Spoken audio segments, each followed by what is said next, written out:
ఈ వేదిక నెలకించిన పెద్ద శ్రీనివాసరావు గారికి, వెంకటరావు గారికి, సురేంద్ర గారికి, సత్యబాబు మన రామప్రసాద్ గారు ఎస్కోట్ నాయకులు జనసేన అందరికి ముందుగా ఈ 13వ జనసేన పార్టీ ఆవిర్భావ దినోత్సవ సందర్భంగా సోదర కొంచెం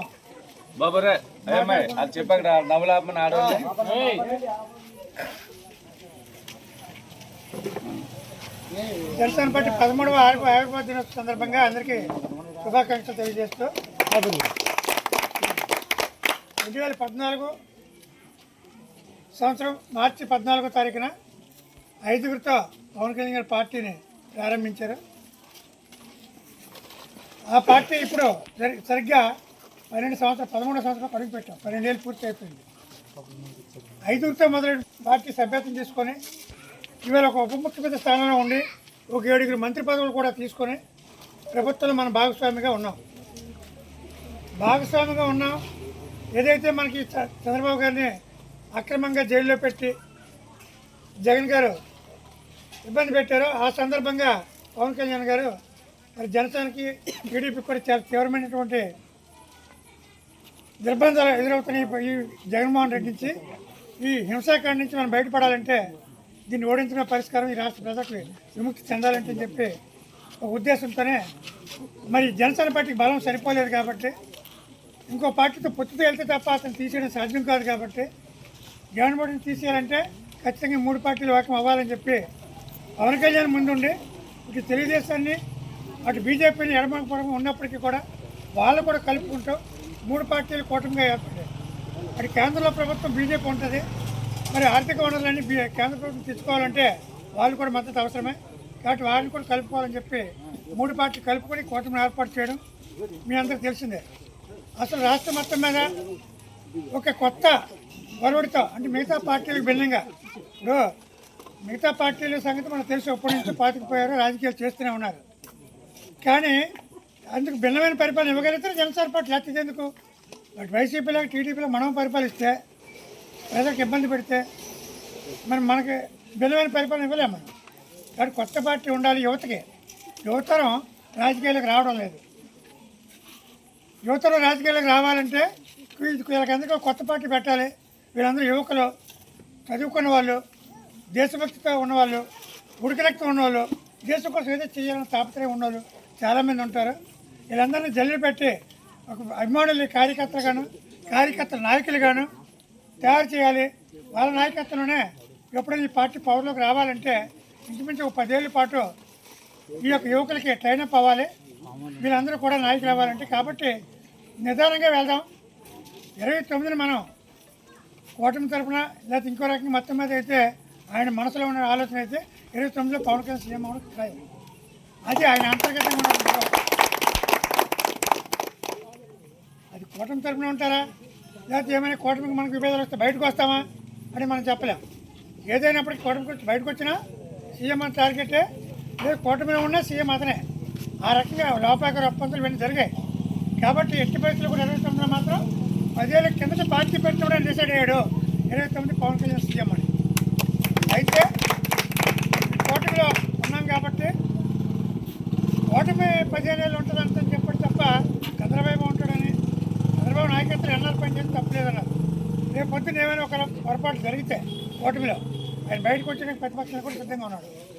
అంటే బాగా జరిగితే బాగా చేస్తాం కలిసి ప్రజలకు అనుకూలంగా జరిగితే, ఏమైనా తేడా వస్తే మళ్ళీ స్వపక్షులు విపక్షులకు కూడా మనం సమస్యల మీద బయట చేస్తున్నాం. కొన్ని సమస్యలు పరిష్కారం కానప్పుడు మనం 10 మంది వెళ్ళి 20 మంది వెళ్ళి ఒక ఎంఆర్ఓ దగ్గరకో కలెక్టర్ దగ్గరకో లేకపోతే ఒక అమరావతిలో చీఫ్ సెక్రటరీ దగ్గరికి వెళ్ళాల్సి వస్తుంది. వెళ్దాం, మన సమస్యని వాళ్ళకి వినతి పత్రం ఇద్దాం, మన పార్టీ నాయకత్వానికి ఇద్దాం. ఆ రకంగా ఈ మధ్య చాలా సమస్యలు మన ఎస్కోట్లో పరిష్కారం చేస్తాం. అంటే మన కూటమి నాయకత్వాన్ని గౌరవించుకుంటూనే ఒక ఎమ్మెల్యే ద్వారాను ఒక మంత్రి ద్వారాను చేసుకోవాల్సిన పనులు ఉంటే వాళ్ళ దగ్గరికి వెళ్తాం. ఎమ్మెల్యేకి వెళ్ళా మంత్రి దగ్గరికి వెళ్ళి చేయాల్సింది ఎవరు? అధికారులు, ఎంఆర్ఓ లేకపోతే కలెక్టర్ లేకపోతే ఎండిఓ జిల్లా పరిషత్ సిఇఓ వీళ్ళందరూ చేయాలి. అధికారులు చేయాల్సిందే. అధికారుల సంతకంతో ఎవరికైనా ఏదైనా చేయాలి. చెప్పాల్సింది ఏంటి? మన నాయకులు ఈ పని చేసి పెట్టడం ఇది న్యాయమైనది చూడని చెప్పడం. కాబట్టి ఇందులో నాకైతే 96 నుంచి ఎస్కోట్ మండలంలో అనేక కార్యక్రమాలు చేసి అధికార పార్టీలు కూడా ఢీకొట్టి విజయాలు సాధించిన సందర్భాలు చాలా గ్రామాలకు ఉన్నాయి. కొట్టం అయితే లేదు, కానీ ఆ లిస్టులో ఏమైనా వెంకటరామపేట కానీ, కొత్తూరు కానీ, యోనరాజపేట కానీ, వసి కానీ, ఈ బొడ్డవార జందాల సంవత్సరం కానీ, దారపత్తి, ఇంకా గిరిజన గ్రామాలు కానీ, ఇంకా చాలా గ్రామాల్లో ధర్మవరం కానీ, చాలా గ్రామాలు మనకి ఆ రకంగా జనాలు అవేర్నెస్ తీసుకొచ్చి ఒక యువరక్తాన్ని మనం ఈ సమస్యలో పోరాడలేక చేయడం జరిగింది. మండలంలో చాలామంది పెద్ద నాయకులు తెలుసు, అన్ని రాజకీయ పార్టీ కార్యకర్తలకు తెలుసు, అన్ని రాజకీయ పార్టీ నాయకులకు తెలుసు. నేను ఇప్పుడు సంజయ్ రెడ్డి అంటే ఎటువంటి వ్యక్తి, రాజకీయాలు ఏ రకంగా ఉంటాడో, మిగతా పార్టీలకి నాయకులకి భిన్నంగా అతని వ్యక్తిత్వం ఏంటి, ఆయన ప్రజల కోసం ఏ రకంగా కష్టపడతాడు, ఏ రకంగా ఆహారాలు పనిచేస్తాడు, అన్నీ కూడా నాయకులకు మాత్రం తెలుసు. అంటే మీ వరకు కొట్టడం అయితే ఇప్పుడు నేను ఎంత అవ్వాలి ఏ సమస్య రాలేదు అందరికీ. కాబట్టి ఇక్కడ మనం ఎంటర్ అవ్వడం జరగలేదు ఇప్పటివరకు, ఇదే ఫస్ట్ టైం. కాబట్టి కొట్టంలో కూడా మమ్మల్ని ఆహ్వానించి ఈ రకంగా జనసేన పార్టీ గౌరవించినందుకు మీ అందరికీ కూడా ధన్యవాదాలు తెలియజేస్తాను.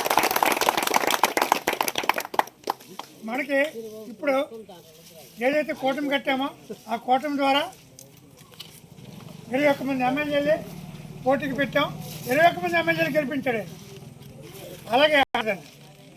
అలాగే రేపు ఏమైనా కూటమి తరపున ఒకవేళ ముఖ్యమంత్రి అవ్వాలనుకున్నా ఈయన పేరే ముందు ఉంటుంది అనేదే మా అంతర్గతంగా మాకున్నటువంటి అభిప్రాయం పవన్ కళ్యాణ్ గారు. ఎందుకంటే ఆయన వ్యూహం ఏమనుకుంటున్నారు చాలామంది, ఈయనకి ఆవేశం ఎక్కువ, ఆలోచన తక్కువ, ఈయన స్ట్రాటజీ లేదు, వ్యూహం లేదని చెప్పేసి కొంతమంది ప్రచారం చేస్తున్నారు. కానీ అతని మనసులో ఉంది స్పష్టమైన వ్యూహం. ఇప్పుడు మన ఎత్తుగడలో మన ప్లాన్స్ చెప్పిస్తే ఎత్తుకి మన ఆయుధం ఇచ్చేటట్టు అవుతుంది. కాబట్టి వ్యూహం అనేది మనసులో ఉంటుంది, అది బయటకు చెప్పాలి. ఏ రూపంలో వెళ్తాం ఆ లక్ష్యం ఎలా చేరుకుంటాం అనేది.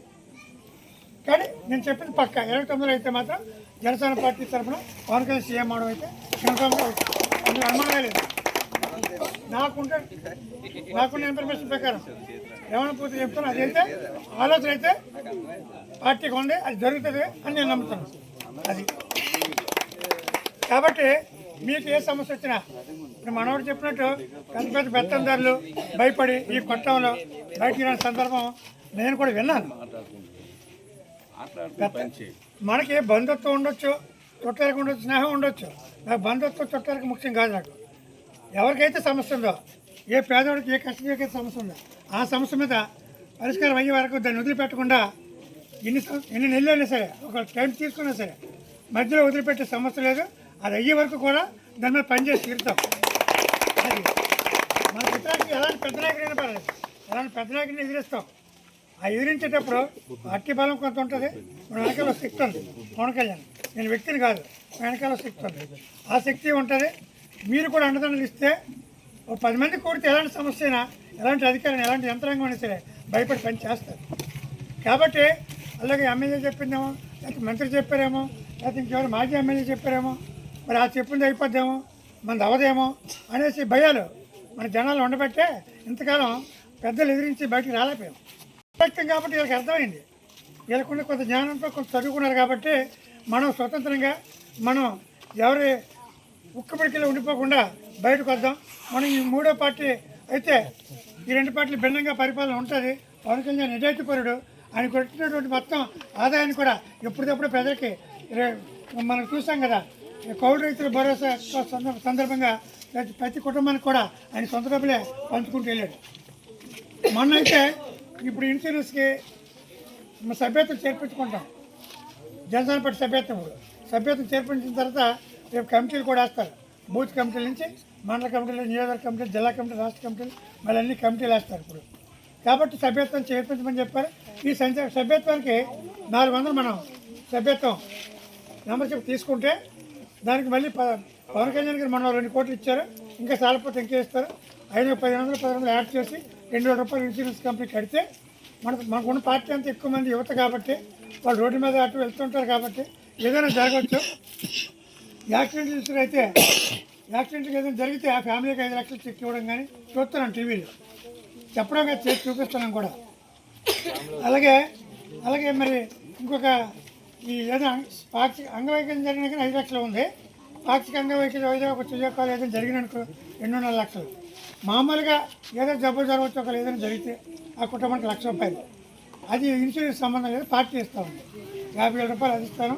ఇక నియోజకవర్గం నుంచి కూడా 50 లక్షల రూపాయలు చనిపోయిన వ్యక్తి కుటుంబానికి మామూలుగా ఇంటి దగ్గర ఏదైనా జరిగితే ఆ రకమైన భరోసా మన కార్యకర్తలకు మనం ఇవ్వాలి, ఆ కుటుంబాలకి. అప్పుడే వాళ్ళు ధైర్యంగా మన పార్టీ కోసం పనిచేయగలుగుతారని ఒక సదుద్దేశంతో అని యొక్క సభ్యత్వం వల్లే ఏమని చెప్పారు. కాబట్టి భవిష్యత్తులో పవన్ కళ్యాణ్ నిజాయితీపరుడు, ఎన్నో ఏసీ రూముల్లో కష్టకాల అన్ని సుఖాలు అనుభవించినటువంటి వ్యక్తి. అందులో సంతృప్తి లేక ఈ సుఖాలు, ఈ డబ్బు, ఈ సినిమాలు, ఈ మోజు కాదు, దీన్ని ఉపయోగించి నా అభిమానులందరికీ, ఈ ప్రజలు ఎంత అభిమానం ఉంది, వాళ్ళకి ఏమైనా చేయగలమా? సినిమా యాక్టర్గా ఉంటే మనందరూ టికెట్ డబ్బులు వసూలు చేసుకుంటే పైన వాళ్ళు మనకేం రాదు. కానీ రాజకీయాల్లోకి వెళ్తే ఈ ప్రజలందరికీ మనం సర్వీస్ చేయగలం. వీళ్ళందరికీ కూడా మనం వాళ్ళ యొక్క పేదరికం నుంచి తొలగించి వాళ్ళ కాళ్ళ మీద నిలబడలేక ఈవెన్ యువతకు కూడా భవిష్యత్తులో 10 లక్షల రూపాయలు ఇచ్చి ఒక కంపెనీ పెట్టి ఒక వ్యాపారం పెట్టించు, ఆ రకంగా యువతందరికీ కూడా ఉద్యోగాలు ఇవ్వాలి. ఏదైతే సంక్షేమ పథకాలు ఇవి తాత్కాలికమే, ఇవి ఇచ్చినప్పటికీ ప్రధానంగా కావాల్సింది ఏంటంటే మన కాళ్ళ మీద నిలబడాలంటే, కుటుంబం బతకాలంటే ఉద్యోగం ఇవ్వాలి, లేకపోతే వ్యాపారం పెట్టుకోవడానికి పెట్టుబడి ఇవ్వాలి.